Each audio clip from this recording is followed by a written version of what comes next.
আজকে যে আপনার চেহারাটা মানুষ দেখে গেল, এটা রিয়াকশন কি হতে পারে, কি মনে হয় আপনার কাছে? আসলে অনেকদিন ধরে সবাই চিন্তা করতেছে যে ভাই আপনি কে, মানে আপনাকে একজাক্টলি আমরা চিনি না, কিন্তু আপনাকে যা শুনতেছি।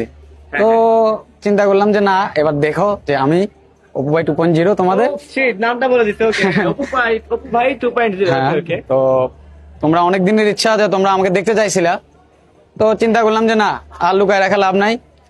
স্পোর্টস চলতেছে, অনেক ইভেন্ট আসতেছে, অনেক জায়গা থেকে হচ্ছে যে নিজেকে হচ্ছে যে কি দূরে সরাই রাখছি। এবার আর দূরে সরাই রাখার কোনো মানে নেই। হ্যাঁ, লোভটা সামলানো যায়নি, সত্যি কথা। সবার সামনে আসতে হইতেছে, সবাই চায় যে চিনুক। আপনারা চিনেন আমার ভয়েসটাকে, তো এখন আমাকে চিনবেন, আমার ফেস সহকার। এমন কি হতে পারে নাকি যে অনেকে আবার শুনে বলবে যে না, আমরা যে অপু ভাইয়ের ভয়েস শুনি, এই অপু ভাই সে অপু ভাই নয়, আমরা কি সেই ভয়েসে ইনসিউরিটিটা নিতে পারি যে আপনি সেই লোকটা? অবশ্যই অবশ্যই। ও বাবা রে, ভয়ানক অবস্থা।